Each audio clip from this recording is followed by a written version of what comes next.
Good evening, everyone. I am Vishal Salsekar, and today we are going to discuss the News Today edition of 4th September. Right.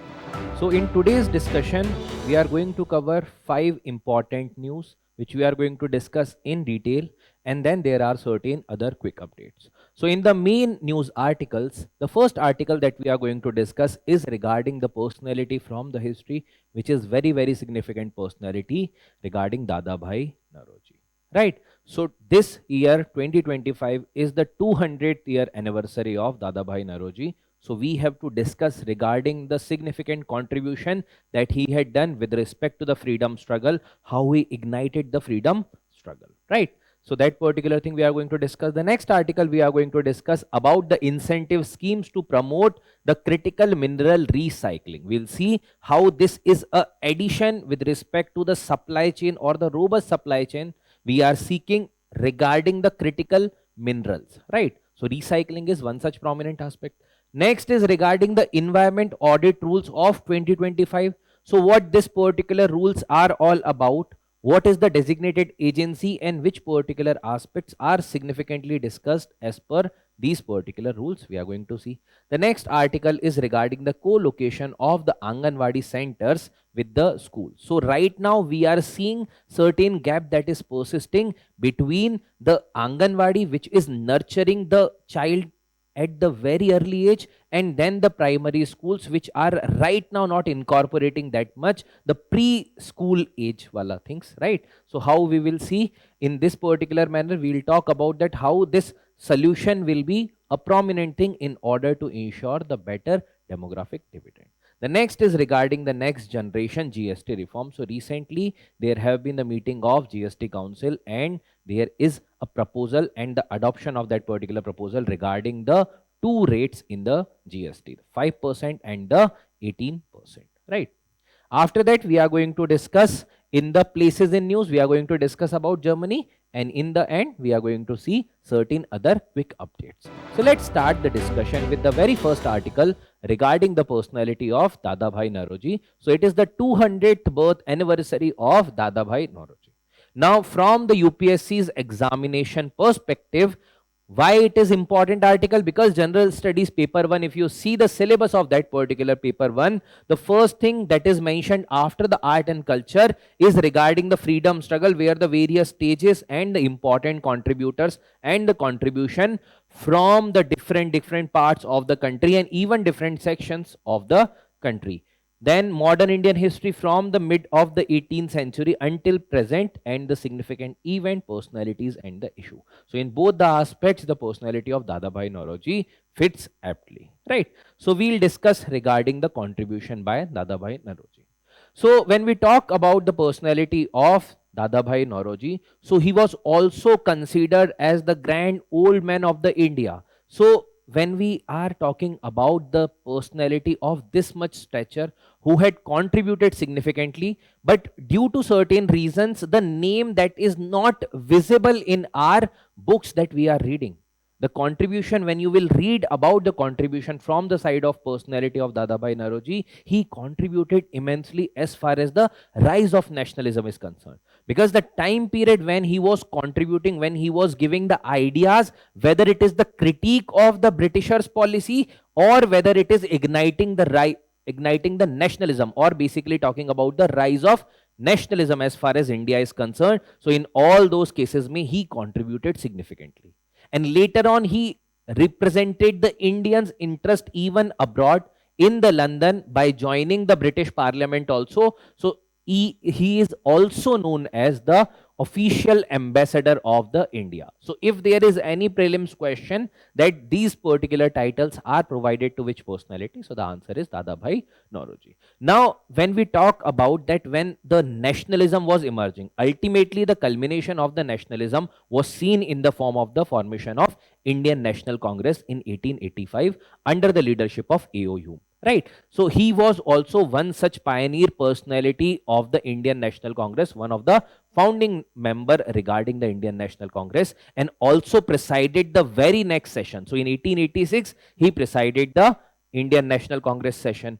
and later on he presided again 2 times, and the significant one was 1906 ka session, where there was discussion about the ideal of Swaraj. So the Swaraj and the term and the discussion related to Swaraj was done in 1906 Calcutta session of the Indian National Congress, which was under his presidency.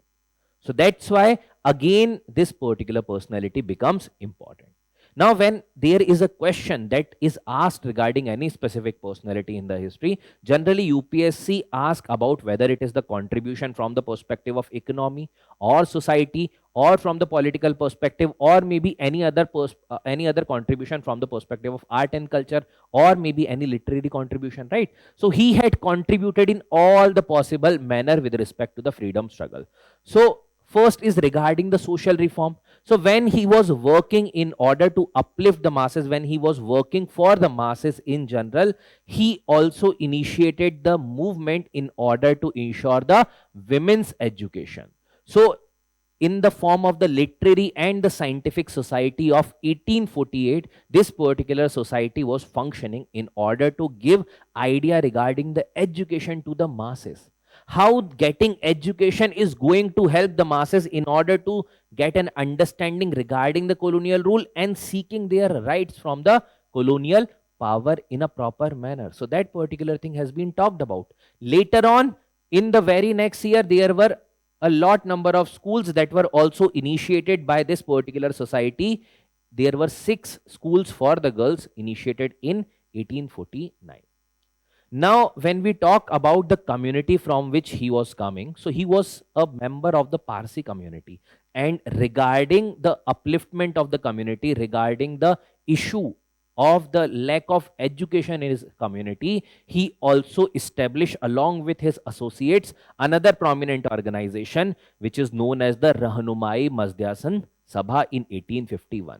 Now, the other personalities along with Dadabhai Naoroji who were part of this particular Sabha, or the Parsi socio-religious reform movement, or the Zoroastrianism related reform movement, because in the socio-religious reform movement you read the reform movement with respect to different community, whether it is the Hindu related reform movement, whether it is Sikh community, whether it is Muslim, and then eventually you also read regarding the Parsi or the Zoroastrian related reform movement. So here the contribution by the Rahnumai Mazd-e Sabha is very significant. So the other personalities who were part of it were Naoroji Furdonji, then SS Bengali, K.R. Kama. These are the other prominent personalities which were part of this Rahnumai Mazd-e Sabha. Along with that, he also launched a Anglo-Gujarati newspaper which is known as Rast Goftar, which was to propagate the ideals of the critique of Britishers' policies, and also talking about certain nationalistic aspects in his newspaper, which was giving information to the masses. So these were the social contribution from the side of Dadabhai Naoroji. Next is the economic contribution. Now this is very significant contribution, because one of the pioneer personality in order to give clarity to the Indians that British rule is not for any good. They are doing the drain of wealth. What do we mean by the policy of drain of wealth? That whatever they are doing over here, it is to take the money out of India to their home country, whether it is there in the form of home charges like the salaries, pension to the people. Apart from that, whatever they are investing, for example, they were investing in railways, but then the railways ke upar jo interest hota tha, for that particular investment, that interest is going back to their own country. Whatever military expenditure that they are doing in India for the annexation of different territories of India, that money is also being taken from the Indian exchequer. So in all the possible manner, they are looting the money of the people of India and taking back to their home country. This particular theory has been talked about by the personality of Dadabhai Naoroji. So this is the immense contribution, because uske pehle the nationalist team was divided ki bhai what kind of reforms we can sort from the Britishers, because sometime people were thinking ki nahi, they are the good people doing the civilization mission, right? Now the people got to some extent clarity, nahi, they are doing the drain of wealth from India and they are just keeping the money in their pocket. They are not going to do anything good for India, right? Apart from that, to highlight those particular things, to highlight the economic critique and to write regarding the conditions of the people of India, he wrote regarding the poverty of India in 1876 and the poverty and the un-British rule in India, where he had highlighted the significant aspects of the drain of wealth. Other contribution includes the political contribution. Now, which particular stream he is related to? So when the initially national movement started, so there was influence of the moderate. So he also belonged to the moderate stream of the Indian National Congress and the Indian National Movement, right? So moderates ka basic funda tha that they were going for the or seeking for the constitutional reform. That they were not asking for ki bhai we will go doing the satyagraha against the Britishers and all. No, they were not going to do anything like unconstitutional measures. So they were going by constitutional measures like the prayer, petitions, giving the memorandum to the Britishers, right? Asking them to do certain reforms, take more and more Indian people in the council. So through the constitutional measures, they were seeking the things. But later on, there were many such people, even from the extremist faction, who were the people whom he mentored, and they were part of the extremist faction. So that's how he was even revered by the people who were not belonging to the moderate faction of the Indian National Congress and belonging to the extremist faction, like Bal Gangadhar Tilak, like Lala Lajpat Rai. These particular personality also respected him humongously, right? That's why in 1906 ka session, when it was thought ki bhai who will be the president, and the extremist faction was saying that president should be among like either Bal Gangadhar Tilak or Lala Lajpat Rai. In that particular context, he was made, Dadabhai Naoroji was made as the president of the 1906 session, and even extremists did not oppose this particular thing. Next is regarding the London India Society in 1865, an organization in order to highlight the conditions of Indians in London, that was formed in 1865, which was later on preceded by another organization, East India Association in 1866, by the personality Dadabhai Naoroji. Dadabhai Naoroji was also part of London India Society. He was also the first Indian MP in the British Parliament. Again, there also he highlighted the cause of the Indians and also generated a consensus among different factions, whether it is the Americans representation there, whether it is different other communities, whom he got into consensus that yes, there is a need for reform within India, how and what way the Britishers were ruling. Then he declared the Swaraj or the self-government as the major thing that has to be achieved in the 1906 ka Kolkata session. Now regarding this also UPSC can ask that which particular session or where he presided the session in 1906 or regarding the Swaraj, right? Then the mentorship, Bal Gangadhar Tilak, Gopal Krishna Gokhale, Mahatma Gandhi, these are the prominent personality whom he mentored, right? And generally he was respected by both the faction of the Indian National Congress. Though he was belonging to the moderates, but even extremists respected him a lot. Now, see, this is how UPSC asks the question generally regarding either the social-religious reform movement or maybe the personality-based question. Who are the following? Were economic critiques of the colonialism in India? Dadabhai Naoroji, G. Subramaniam Iyer, R.C. Dutt, and you have to choose the correct answer among the following, right? So you have to type the answer in the comment section. I want to see that how many of you get this particular answer, right? Next article that we have to discuss is regarding the cabinet's approval of the incentive scheme to the promoting of the critical mineral recycling. Now regarding critical mineral, already multiple times we have discussed certain articles.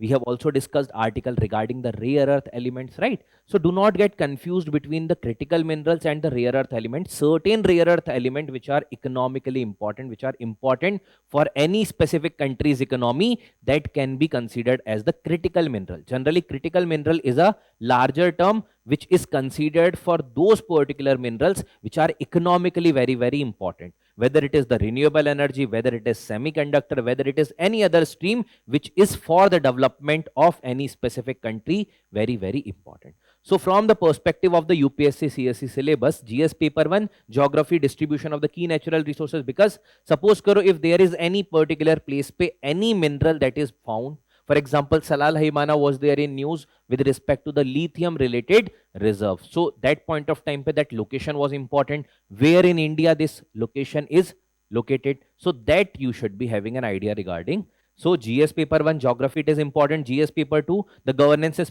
and polity. So government scheme, environmental regulation, waste management related things. So these are the government policies as far as the governance mechanism is concerned. And then GS paper 3, economy, environment, science and tech. This is important because ultimately they are important from the economic perspective. When we are going to talk about the recollection and processing of that, that is going to impact the economy, that is going to benefit the economy, right? So that's how it is important from examination perspective. Now, what is the incentive scheme regarding the critical minerals government has laid down? Okay. So as a part of the National Critical Mineral Mission, NCMM, this scheme is launched.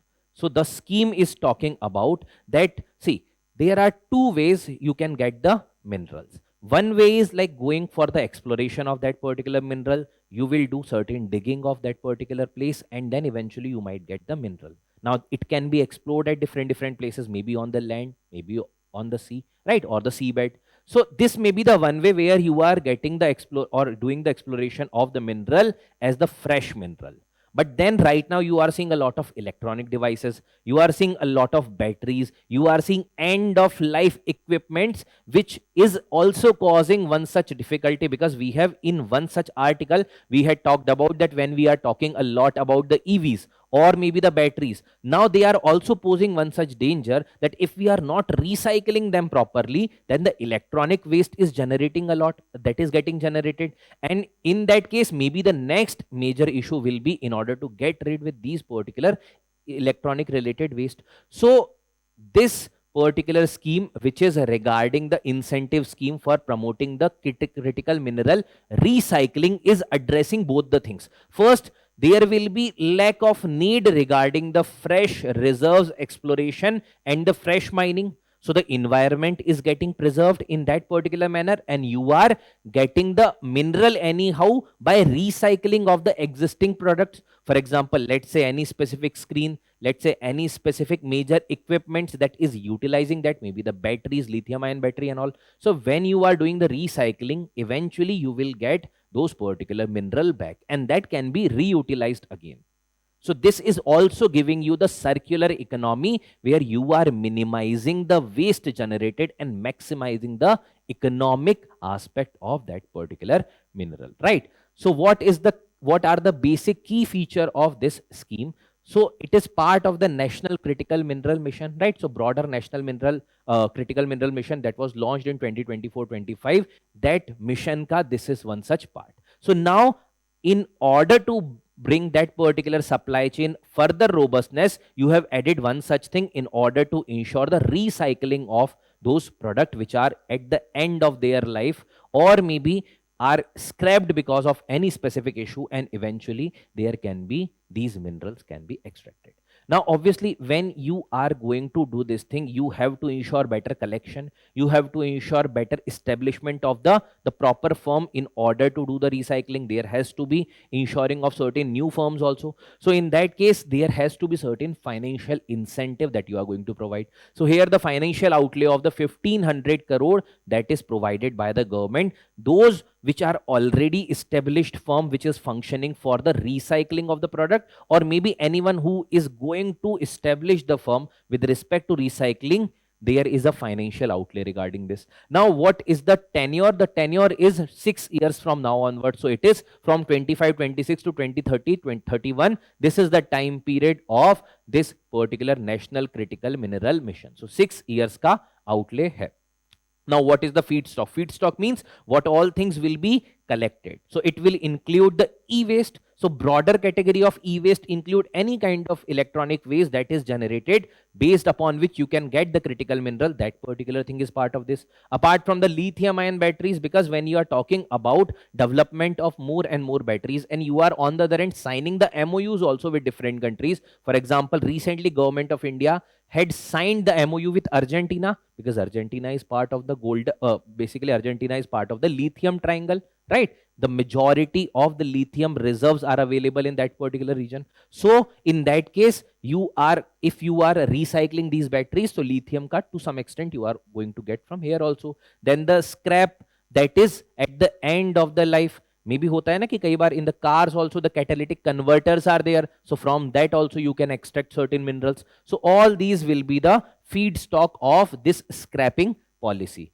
Now, who are going to be the beneficiary? Beneficiary means who are going to process these particular items and eventually extract the critical mineral. So there will be large and small recyclers that will be there, right? So large and small recyclers there may be existing firm also, and there can be the new established firm also. You can establish a new firm also and then get registered with this, and then also you will be eligible for the incentive. So there is already 1/3 out of this particular portion of 1500 crore has been insured for the small entities. ऐसा नहीं है कि only the major player are going to be part of this. No, there are also the small entities for which there have been 1/3 of the portion of fund has been reserved. Then what is the incentive mechanism? Now this is very, very important. Why so? Because suppose karo, if you are a already established firm, you might be already having certain capital, but ho sakta hai in order to extract the critical mineral, you will need certain other equipments. You have to ensure that those kabadi walas from whom you can take the material, there is a need to better organize them. There is a need to better connect with them, right? So in order to ensure that, you have to spend something as a part of the capital expenditure. Maybe ho sakta hai you can do some kind of application development, or maybe anything through which you can track them, you can ensure the better supply chain from the perspective of getting the material from the consumer to yourself as a corporation, right? So there will be in between the kabadi walas who will be the major part of this. Now there is the 20% of the subsidy that will be provided as the capital subsidy. So capex subsidy is the for capital expenditure related subsidy that will be provided. Apart from that, once the capital subsidy is being provided, there will be even the provision of the operational subsidy. So at the second year, the 40% of the subsidy, and in the fifth year, 60% of the subsidy, it is going to be provided as the operational subsidy. Means, suppose karo, if you are extracting the mineral, then obviously you are going to extract more mineral next year mein. So what is the difference based upon that, how the operations are going on, based upon that this particular 40% 60% wala thing is going to be provided to you jitna aap produce kar rahe ho accordingly. So how much you are producing, accordingly that particular subsidy is going to be provided to you. But there is a cap also. So these incentives are capped at 50 crores for the larger entities and 25 crore for the smaller entity. Now see, the values are not that significant. Sometimes they can be asked even in the examination, but just have a idea regarding the broader schema of this particular mission, right?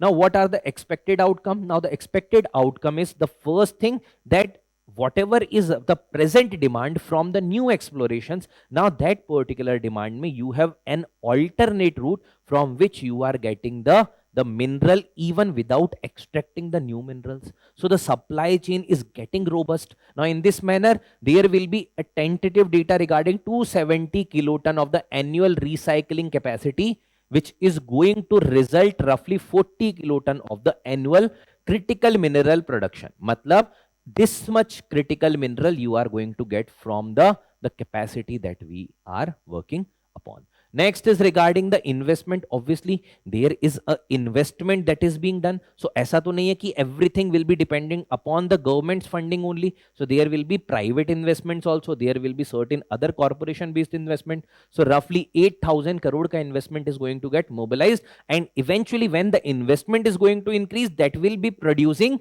the employment also for different sectors. So, it is tentatively talking about roughly 70,000 direct and the indirect jobs that are going to be created. Because if you are going to establish a firm, you will need the employee. If you are going to collaborate with the kabadi walas, then there will be certain sense of formalization will be there. The new jobs will be created. So this is the thing regarding that particular aspect. Now talking about the National Critical Mineral Mission. So it was launched in 2024-25. The validity is 2030-31 tak. This is the time period of the National Critical Mineral Mission. Now what is the major objective of this particular Critical Mineral Mission? The major objective is to ensure the robust supply chain.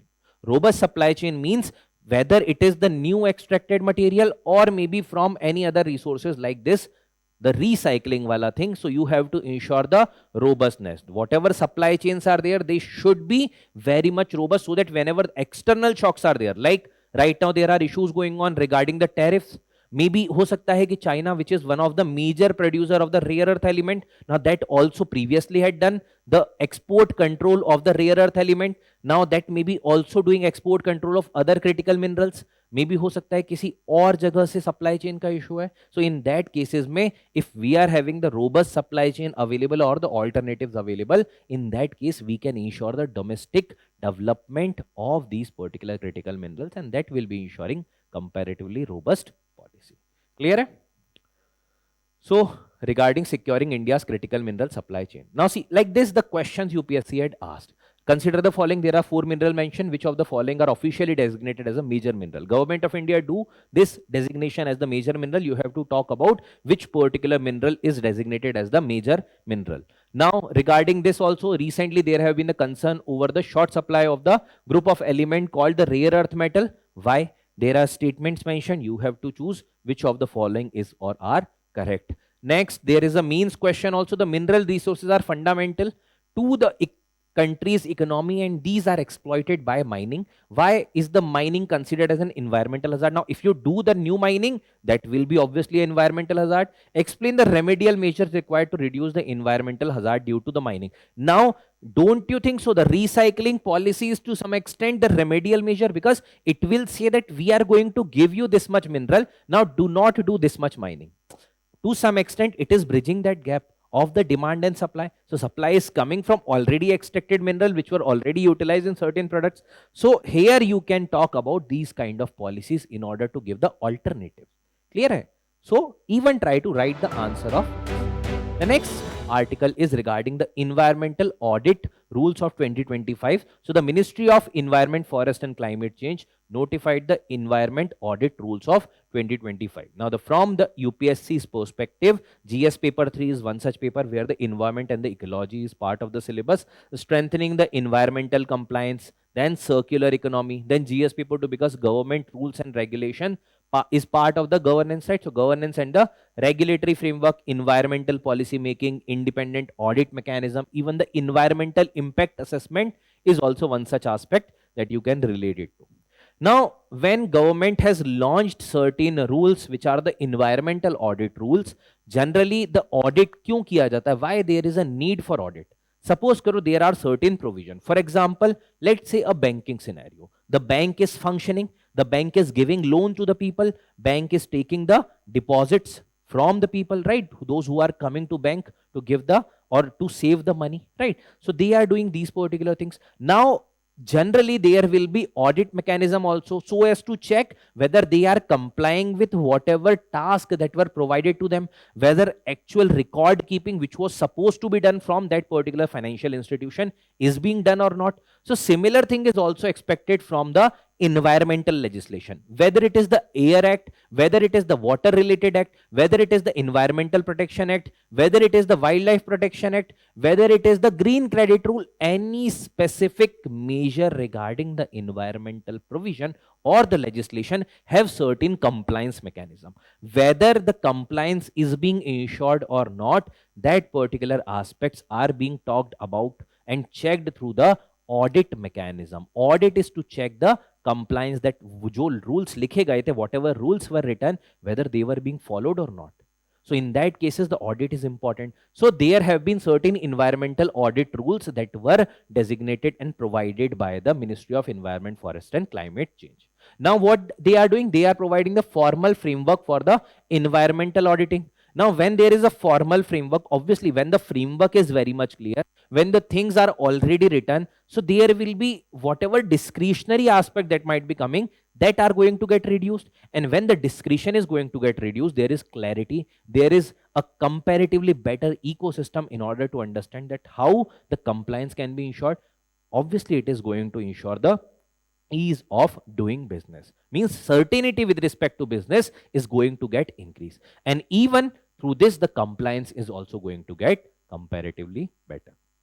Now, the things which are covered under this environmental audit rules are, first, regarding the environmental audit designate agency, EADA. Now, this is the designated agency which will be the nodal agency with respect to the environmental audit rules. Now, this agency is providing the certification to the audits for the auditors, right? Registration of the auditors, for example, those auditors who are the certified auditors, maybe through examination or maybe through the recognition of the prior learning. Matlab, they are already working in this particular field, they have experience of audit. So those who are the certified auditors, for the registration of them also this particular body is responsible. Then oversighting the legislation which are there, the training of the people who are part of the audit mechanism. So in order to oversight this particular thing, this is the environmental audit designate agency, which is the nodal agency regarding this audit rules. Next is the registered environmental auditors. Now what are the registered environment auditors? Now see, those who are going to audit different project. Maybe ho sakta hai there is a project with respect to the afforestation thing, or maybe there is a project with respect to the sewage treatment plant. Now who is going to audit that particular project? In that case, this particular auditor will be decided by the agency. Now who is the auditor? कौन auditor रहेगा? Now if there is a certainty that this is the person who is going to audit, every time if that is the person and if there is certainty that that person is going to get audit of this particular project, then in that case, don't you think so there will be high chances of corruption, because already there may be bribe that might be reaching to that person. So there will be a comparative transparency that has to be ensured in this, along with that some sense of anonymity also or randomness also, in order to ensure that it will not be pre-decided that who is going to get the audit of this specific project. That's why the random assignment method will be ensured with respect to these registered environment auditors. Now who are the registered environment auditors? Registered environment auditors are those people who are certified, who have the qualification in order to perform the audit. That means they are the certified environment auditors. Now those certified environment auditors, once they are registered with this agency, they will be considered as the registered environment auditors, and they only the person who will go for the audit, right? So auditing to be done by the REAs only. Now certification of the environment auditors, now there can be two process. One may be those people who have already qualified that particular criteria in order to get the certification of this. Maybe they have worked in that, maybe they have done certain kind of qualification in that particular field. Through the recognition of their prior learning, they can get the certification by this designated agency, or there can be the exam that will be conducted by this agency, and through which also the certification will be provided. So in both the cases, the certification will be provided, and this certified may then who are the registered environment auditors, they will be considered as the registered environment auditors. Then what is the responsibility of the registered environment auditors? There will be sampling, there will be analysis, there will be the compensation calculation, verification. So what all part are from the perspective of the audit mechanism, all the things are going to be performed by these particular registered environment auditors. Now there has been a two-tiered system that have been ensured. At the tier 1, already there are certain designated agencies. For example, there is CPCB, Central Pollution Control Board are there. There is State Pollution Control Board are there. Then there are regional offices that are there. So these bodies are going to do the auditing at the first level. But then the next level auditing will be done by this environment auditor based mechanism. So whatever mechanism we are discussing, the second tier will be involving this. So initially there will be one tier which will be based upon the existing mechanism. Then there is another layer that has been incorporated. Now, which is the ministry which will be seeing or overseeing the implementation? It is the Ministry of Environment, Forest, Climate Change. This is the ministry which has launched the rule under the Environment Protection Act. Then the CPCB, SPCB and the ROs like the Central Pollution Control Board, State Pollution Control Board and the regional offices, they will do continuing of the inspection and the verification role. So we have already discussed at the tier 1, they are already having their own role. Now, who is going to have the oversight over this mechanism? So the oversight over this entire mechanism will be done by a steering committee, which will be chaired by the additional secretary of the Ministry of Environment, Forest and Climate Change. So there is another mechanism on and above this, which is the steering committee, which is to guide, which is to help, which is to provide certain clarity with respect to the mandate. So it is being chaired by the additional secretary of Ministry of Environment, Forest and Climate Change. So this is regarding the Environment Audit Rules 2025. Simply related to audit. So what all things are part of audit, all these kind of things are being provided as a part of this environment audit rules, right? So when there have been the environment impact assessment, this is done at the pre-approval stage where the approval is needed, but post approval there has to be ensuring of compliance, whether it is the Water Act, Air Act, or maybe the pollution related any other act, or the Wildlife Protection Act, or any other act like the Environmental Protection Act. So all these particular acts have certain compliance related mechanisms, so that will be overseen by this particular body. Clear? Now the next article is regarding the guidelines for the co-location of Anganwadi centers with the schools released. Now what is the co-location of the Anganwadis with the school? That means at the same premise or very nearby only. So that is going to help the school based learning and also ensure the holistic development of children, that we will see in this particular article. Now from the syllabus perspective, GS paper 2, governance and social justice, where the education, early childhood development, that particular thing is part of the syllabus. Apart from that, the welfare scheme education, the national education policy of 2020, that is also a very, very significant aspect, and UPSC can ask the question about that. Now, what are the things that were done recently regarding this particular co-location rule? So see, the Anganwadis are being governed by this Ministry of Women and Child Development. The school, including the primary education, that is being governed by the Ministry of Education. So there has been a collaboration between this as sought out by even the National Education Policy of 2020, which talked about the 5+3+3+4 formula. So the 5 over here is the foundational stage of a child. Now in the foundational stage, if we are talking about from the 3 years child to the 8-year child. So from 3 to 8 year, there is class 1 and class 2, the last 2 years. But what about the first 3 years? The first 3 years is the somewhat pre-preparatory stage. Matlab, you have not gone to grade 1, but before that the child should be developed. Now the development of child through the nutritional aspect, development of the child through the aptitude based aspect, development of child through certain kind of learning while playing wala aspect, all these things has to be ensured. And here the role of Anganwadis comes to importance, because many a time it happens that at the school level, the pre-primary classes or like Bal Vatikas and all are not available. So in those cases, if we integrate the Anganwadis with the primary school, the entire holisticness of this 5+3+3+4 formula, this 5 will be combined with the 3 years of the Anganwadi related learning, which may be considered as the pre-primary stage, and eventually later on the 2-year grade 1 and grade 2, which will be the part of this framework. So that's what is being talked about. Now Ministry of Education and the Ministry of Women and Child Development are collaborating regarding this. Now this is also, as I've already talked about, that this is the vision of the National Education Policy of 2020, which talks about the early childhood care and education, which is talking about the 5+3+3+4 structure. Now what is the objective of co-location? Co-location means, as I've already talked about, they are going to be there in the similar premises. Now you might have already seen that many such schools, you might have observed that there are a large number of rooms that remain vacant or unutilized or underutilized. And many such Anganwadis which do not have the adequate premises, adequate infrastructure available. And generally there is observed distance between these two. Now, if a child has to go to school just after the Anganwadi related learning that has been done, if he or she has to travel more, generally the chances are high that there may be dropout also. So in order to prevent that, in order to ensure the continuity, this co-location has been talked about.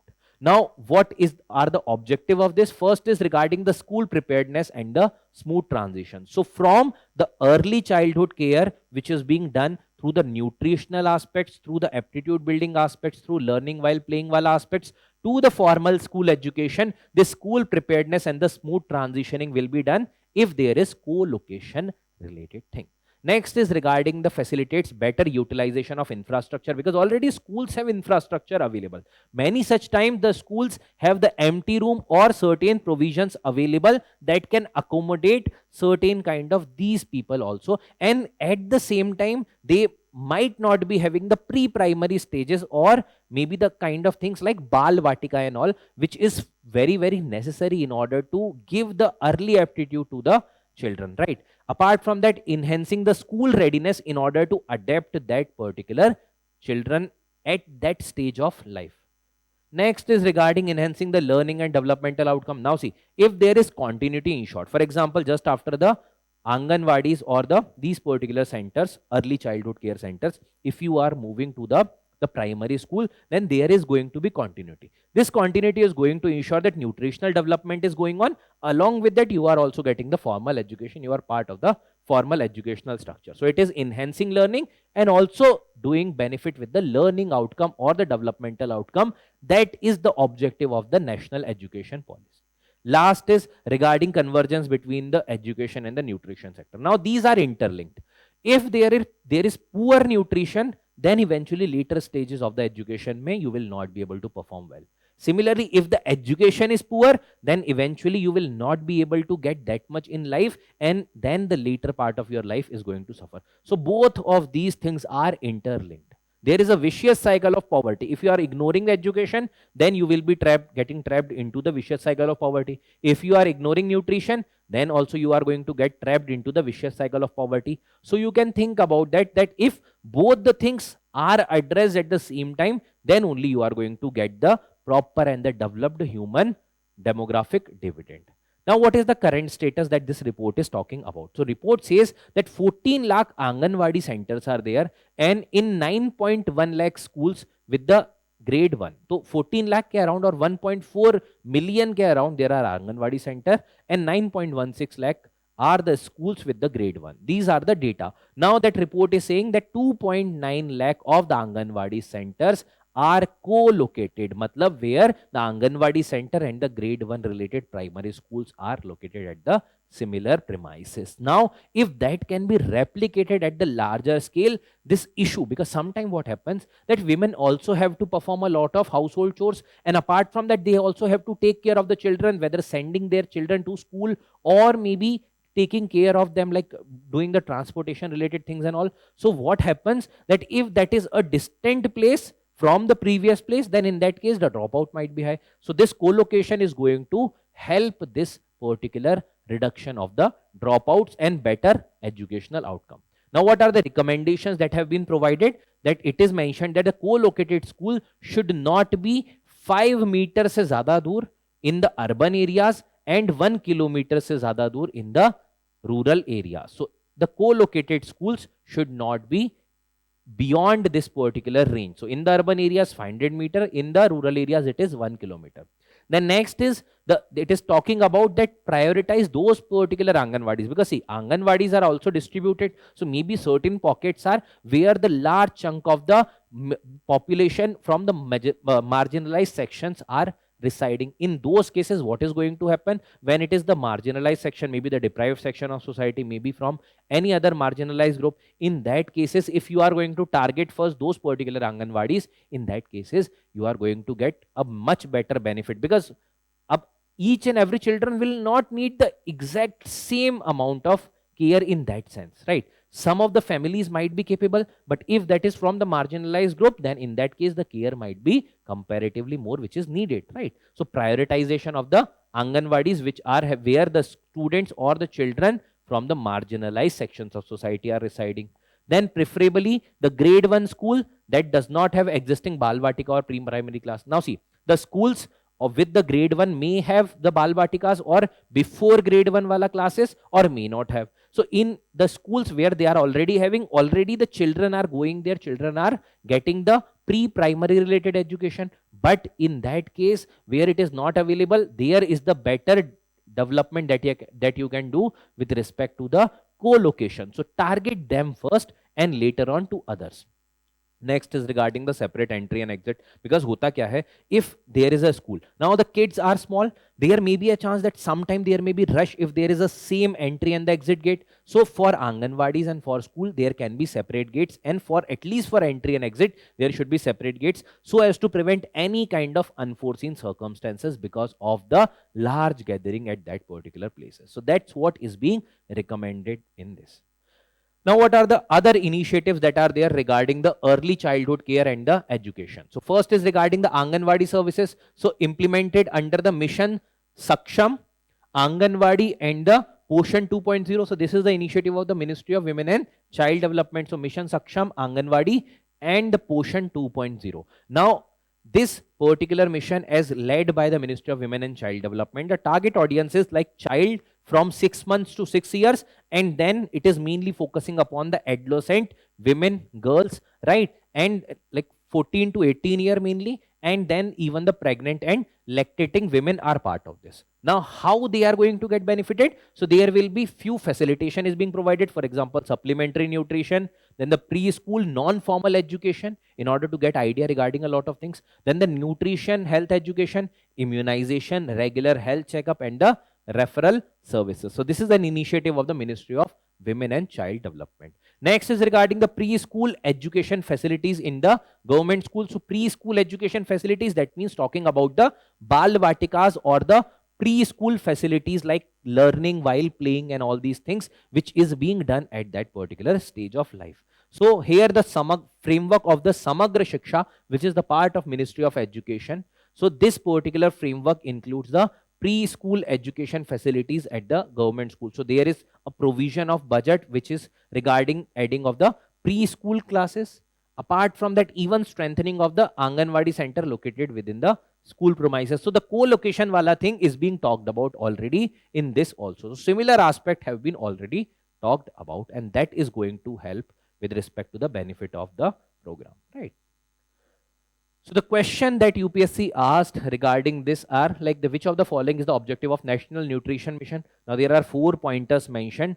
Read these particular pointers and try to find out the answer. This is the UPSC previous year's question. Tell me and I'll see that how many of you get the correct answer in this. Now the next and the last article, which is the major article we had to discuss, is regarding the Goods and Services Tax Council approves the next generation GST reforms, right? So recently what had happened that the GST Council met and GST Council decided that there will be 2 major rates that will be remaining. So at the time of the 15th of August this year, the Prime Minister talked about the reform with respect to the GST rates in order to go for the next generational tax-based reforms. So here now the rates are 5% and the 18%. So majority of the tax are being subsumed either 5% or the 18%, or certain products were kept as the tax-free products. Now from the examination perspective, GS paper 3, Indian economy and taxation, tax rationalization, consumption-led growth, the fiscal impact, the industrial competitiveness.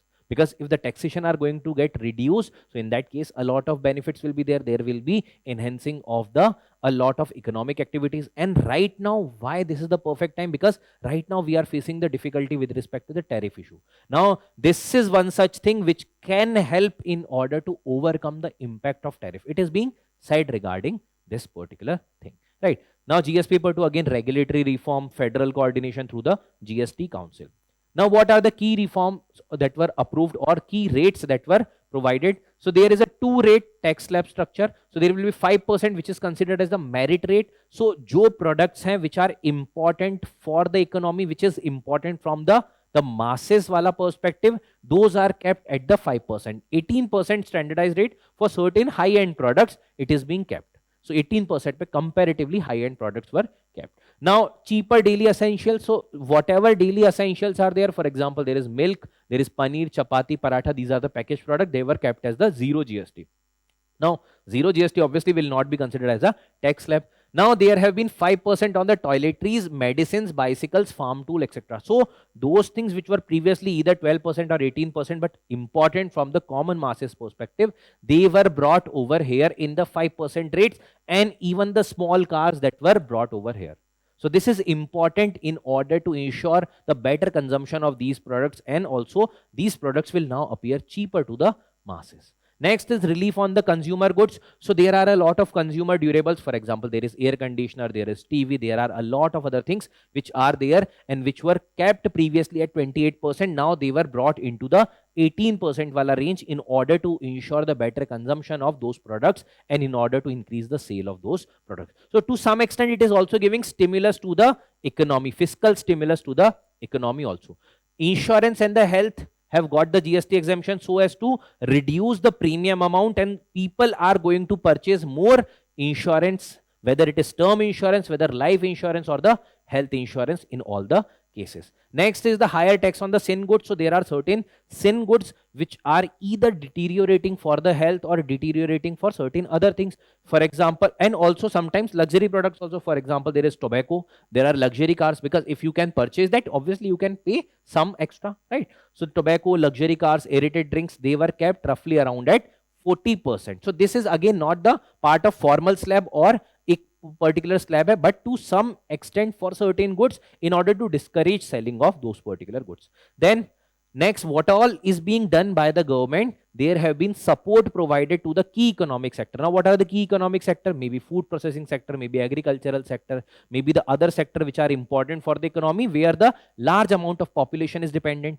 So their support is being provided, whether they were previously 12%, 18%, now they were brought either 0% or 5%. For example, we have seen regarding the farm tools and all, they were brought. So that is providing the support to economy. And apart from that, even there have been the correction of the inverted duty structure. Now, what is inverted duty structure? Sometime what happens that in order to manufacture something, you will need the inputs also. Now, for those inputs, there may be, let's say 12% tax tha pehle. But for the final product, there was 5% tax. Now, in order to reduce this discrepancy, जहां पर input के लिए ज़्यादा tax दे रहे हो आप, you are giving more tax on input, but less tax on the final product. So, there this inverted duty structure which was created previously, now that is removed. So, that has been rationalized now. Lastly, regarding the institutional reform, so there is a body that was created, which is the GST Appellate Tribunal, that was created 2 years back, and now that particular body is coming into operationalization in order to settle the dispute, in order to resolve the issues at the appellate level. Now, when we are talking a lot regarding GST and GST Council, what is GST basically? So GST is the goods and services related tax, right? Now, there was in 2016 this particular constitutional amendment was passed, and from 2017 onwards we had taken this particular GST structure. Right now, at that point of time, obviously 5%, 12, 18, 28%, this much was there, but now it is rationalized to 2 rates. Now, there was constitutional amendment that was done that created a body which is under the Article 279A, which is the GST Council. Now, GST Council is a body which is representing the federal nature, because there is representation from the central government, right? So, there is a union minister that is sitting over there, and the state minister of finance, the finance minister of different states, that are also part of this particular body. So, this is having representation from center also, from the states also. So, this is representing the federal structure. Now, in this particular federal structure, the 1/3 of the voting power is there with the central government, matlab finance minister ke paas central level par, and 2/3 power is there at the state ke finance ministers ke paas. Now, the body is obviously chaired by the central government mein jo finance minister hai, that is chairing this particular GST Council, Union Finance Minister. The decisions are being done by the 3/4 of the majority. So 3/4 of the majority is needed in order to decide anything. Now, what are the things that this particular body is doing? Responsible for setting taxes, making the policy decisions, altering that, communicating those things to the states also. So all these things are being done by the GST Council. Which particular constitutional amendment is concerned with GST? This is the 101 Constitutional Amendment Act, which is concerned with the GST. This question already being asked in the UPSC examination. So what are the PYQs? Explain the rationale behind the GST compensation to the States Act of 2017. How has COVID-19 impacted the GST compensation fund and created the new federal tension? So in the time of COVID-19, there was issues around this, and that's why this question was asked. Enumerate the indirect taxes which have been subsumed under the GST in India. Also comment on the revenue implications of the GST introduced in India since July 2017. So like this, UPSC asked the question with respect to GST, having a clear idea with respect to this, the basics of GST, because see, in this article, obviously we could not have discussed a lot of basics also, but then the GST related basics, you have to understand, you have to go through them in order to appreciate the GST related, right? Now, having discussed about the important articles, now let's also discuss about the places in news, which is Germany. So recently the Prime Minister met the German Foreign Minister, and that's why this particular country is in news. Now you can see Germany. When you see Germany, this is the location of Germany. Here you are able to see in the northwestern side, you are able to see the North Sea. Here Germany is making border. Here in the northeastern side, it is making the border with the Baltic Sea. Now here there is a Kiel Canal which is connecting this Baltic Sea and the North Sea. So that is adjacent to Germany. When we talk about the physical features, or not physical features, but generally the boundaries with respect to different countries, on the eastern side you are able to see the Poland is there, Czech Republic is there, here is Austria and Switzerland which are situated roughly to the south of the Germany, then there is France here, then Luxembourg here, small country, then Belgium and Netherlands. So these are making the western borders, and in the northern border you are able to see the Denmark as a country. So these are the political boundaries that this particular country is making. Apart from that, there are certain important rivers, because when the location is important, there are certain geographical things that can also be asked. So Rhine River, which is the longest river, that is also available. Then the Elbe River and the Danube River, which is part of Germany. Next is the climate. Now UPSC can also ask regarding confusing thing, because generally the Mediterranean climate is situated in the region which is touching the Mediterranean wala part. Here generally the climate is more towards the temperate region with the mild winters and the warm summers. Next is the mountain ranges. So Alps and the Bavarian Highlands are the mountain ranges that are available in the Germany. Last is the Lake Constance, which is the largest freshwater lake, which is situated somewhat here. Right. So this is regarding the places in news Germany. Now let's discuss certain quick updates also.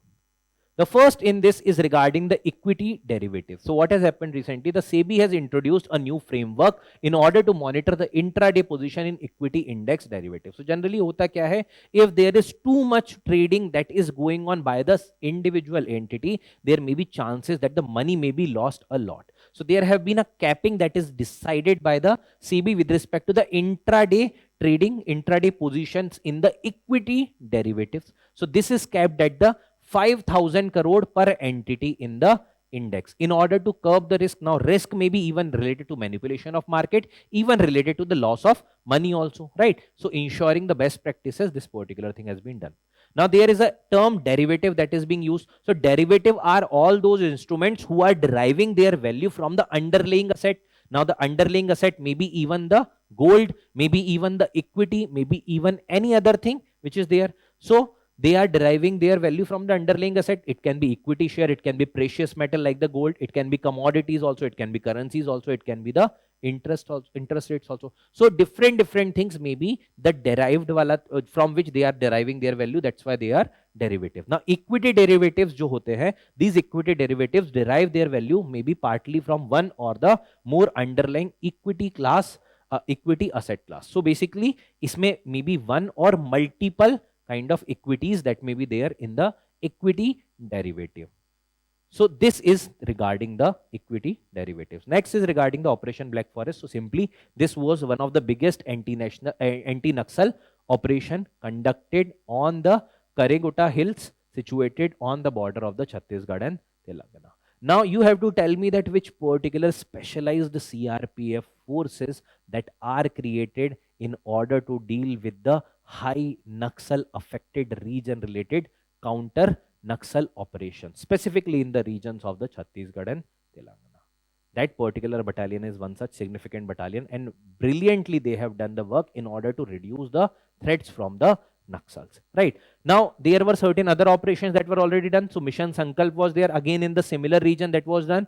And next is the Operation Green Hunt that began in 2009. That took place in 5 states, the West Bengal, Jharkhand, Bihar, Odisha, Chhattisgarh. Why it is important? Not only from prelims examination, because prelims mein to pucha hi ja sakta hai regarding this operation, but in the mains also, while writing how to deal with the issues of Naxal and what government is doing. So government is doing both the things. Government is taking the offensive strategy also, and government is doing the assimilating things also. Assimilating things means taking them into the broader societal structure, ensuring the education, health and their basic support to them, and also providing them the economic support also, and also taking down them when they are not shedding the arms, right? So these are the operations. Next is regarding Indian rosewood, which is the Dalbergia latifolia, right? So in simple words, it is shisham. So you might have seen that particular shisham tree nearby you. Previously it used to be a lot, but right now there have been a lot of extraction of the wood from shisham because of the quality of the wood that it provides, right? So that's why a lot of extraction of the wood from the shisham is being done, and that's why the number is declining. So the study is has found that the Tamil Nadu has the lowest density of the rosewood tree population in the South India. So Tamil Nadu mein it is to large extent it is being done. So it is a single stem deciduous tree. In the deciduous region generally it is being found single stem, unlike Bargad and all. So there is a only single stem that is there. So bark is grey with the irregular short cracks. So there is the bark pe there are cracks that are visible over there. Mean annual rainfall 750 millimeter to 5000 millimeters, so 75 centimeter to 500 centimeter around. So it can be staying well even in the deciduous condition, even at the large rainfall wala conditions also. Soil type is lateritic, alluvial, black cotton soil. So different soil profile it can tolerate. Then use in apiculture, which is for the honeybees related culture, madam, honey collection and all related, timbers, and for the medicinal property, because it is important, it is having important medicinal properties also. That's why it is also being used. So native of India and Indonesia. So these are certain things regarding the rosewood tree, Indian rosewood tree. So next article that we have to discuss is regarding coffee. So recently what had happened, that Karnataka's coffee belt, which includes the Chikmagaluru, Coorg and Hassan, has been hit by the prolonged rains and cold, damaging the plantations. So across India, we are seeing this kind of phenomena where there has been extreme rainfall as well as the erratic monsoon that is causing the destruction of a lot of plantation and the agriculture, that is impacting the agriculture also. So whenever there is a question regarding any specific crop that is there in news, the question generally UPSC asks is regarding the feature of that crop. Like last article maybe we had seen regarding the rosewood. Similarly here also the coffee is important. So the coffee ke regarding certain basic facts that we have to see. So it was introduced in India by Baba Budan in 17th century in the Chikmagalur, Karnataka, right? Now there has been certain climatic requirement of coffee. It grows in the tropical climate. That means neither too hot nor too cold. So comparatively a warm kind of climate is needed. Temperature range is 15 to 28. The rainfall should also be moderate, 150 to 250 centimeter. Now there is a need for the well drained and the loamy soil. That means it is utilizing that particular well drained soil. That's why the rainfall requirement is also there. Apart from that, it requires the shade also. So it's not like that complete sunlight or too much sunlight is appreciated over here. Apart from that, certain preferable locations are the hill slope. That's why you are able to see even the coffee plantations in the northeastern region. Now when we talk about the plantation related or the production related things, so here the Brazil tops with respect to the coffee production. Then India, where India lies, it is lying at the 7th largest coffee producer across globe.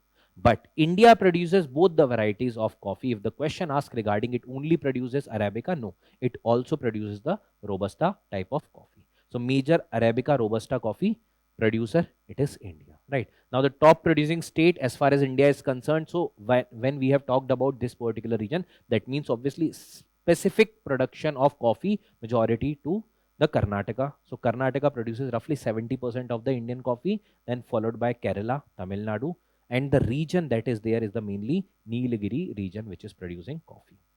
Next article is regarding the interstellar dust grains. So recently the researchers have found that the evidence of that the interstellar dust grains align with the magnetic field in the Milky Way. You might have seen already the pattern, जैसे stars रहते हैं in between the stars, there have been alignment of this interstellar dust. So interstellar dust grains are aligned because of the magnetic field. They are aligned based upon the magnetic field. So this has been observed. Now how this particular interstellar dust grains are being formed? So they are formed in the cool outer layer of the stars like red giant. Generally when what happens that there has been explosion of the stars, maybe in the form of supernova or any other form, right? So in that cases there have been explosion that creates a lot of the dust grains which are the interstellar dust grains. So dust grains which are in the outer space, that are the interstellar dust grains. They are released into space through the radiation pressure may be there, then stellar winds may be there, or maybe any other kind of stellar explosions that may be there. So through which these are produced. Now what are the compositions? So they are either the silicate grains or maybe the carbonaceous grains or the carbonaceous material they are composed of, right? So they are the small dust kind of particle of a few micrometer or sometime to the larger extent also. Now they also play a very important role as far as the formation of star is concerned, because in the star formation they provide the shelter to or providing the condensation to the gases, and eventually they build up the star, right? So they provide interstellar dust cools and shields the molecular cloud, making it more cold and dense. So that's how it helps in the formation of stars also. That's why the interstellar dust grains are important. Like for example, in the rain, you need the hygroscopic nuclei. Similar work is being done by the interstellar dust grains also. Now regarding vulture, Assam-based foundation has launched the India's first vulture conservation portal. So that's why vulture becomes important. So vulture mein there are prominent vulture species. So 9 species of vulture that are found in India. So slendered-billed, white-rumped, red-headed vulture, Himalayan griffon, then Egyptian vulture, then the cinereous vulture, then Indian vulture, bearded vulture, and also the Eurasian griffon vulture. All of them found in India. Now, many such species are also the critically endangered. So UPSC is generally concerned about those critically endangered or endangered species which are there in news. So now identify and tell me which among these are the critically endangered species. This is the homework for you. Now, what kind of animals are vulture? They are the scavenging animal. That means they feed up upon the carcasses of the animal, means the dead bodies. So basically they are, when they are feeding upon the dead bodies, if in those dead bodies, if there are certain toxins, those toxins are now entering upon the bodies of the vultures, and when the vultures are having those toxins, eventually there is a large cause of death of vulture is because of these kind of toxins. That's why there are certain toxic non-steroidal anti-inflammatory substance like the diclofenac, which is used as an anti-inflammatory substance in many such kettles and all. And then when the vultures are feeding upon the carcasses of those, then eventually those things are entering into the body of vulture, that is causing the biomagnification also, accumulation also, and the magnification also. So used to treat the livestock. Okay, habitat loss is also one such issue, then the electrocution is also issue, and the food security is also one such issue regarding the vulture. Now the conservation program includes the vulture conservation breeding centers and action plan for the vulture conservation in India 2020 to 2025. These are the conservation measures, right? The last article regarding this is the Nalanda University. Now, the Bhutan's Prime Minister paid visit to Nalanda University, and Nalanda historically also it was the major residential university of the world. At one point of time, it was the largest university of world, where the scholar across the globe used to come study regarding Buddhism, regarding art, regarding architecture in almost all the fields. So it was the world's first residential university. Now, who was the founder? It is very, very important. In the Gupta dynasty, it was the Kumar Gupta who was the founder of this particular university, Nalanda. Now, 5th century was the time period. Now, after that, there were other dynasties. So, Gupta had patronized that. And after that, there was the time period of Harsh, in which this particular university got patronage from the royal lineage, right? And apart from that, the Pallava were also one such prominent forces which provided the patronage to this dynasty. Even the rulers of Pala gave the land grant of many such villages to the Nalanda University in order to ensure that there will be the availability of the funds for that university. Now it had attracted China, Korea, Japan, Tibet, Mongolia, Sri Lanka, Southeast Asia. So Zhuangzang, or famously known as Huan Sang, who also visited India and studied in Nalanda University, collected a lot of manuscript from them, and even described in his accounts regarding the glory of the Nalanda University. So this was the glory of Nalanda University. He talked about its architecture. He talks about the grandeur of the Nalanda University. That's why it is important. Now, later on, it was declined also because there was a lack of patronage, the reduction of patronage that was there. Because first thing was the reduction of the empire. Empire was also getting shrunk because of the constant warfare and all. And eventually there was rise of the Tantric sect of Buddhism that eventually led to the practice of Buddhism by the elite section of the society, and that led to some extent decline of the Nalanda University. Apart from that, later on in the 12th century, there was the attack from the side of Bakhtiyar Khilji, and then eventually there was destruction and burning of Nalanda University, right? So all these things led to the decline of the Nalanda University. Again, that has been revived. So this particular news is important, right? So with this, we have completed the news today discussion of 4th September, right? I hope the things were clear to you. Now the questions are already on your screen. So try to attempt these particular questions.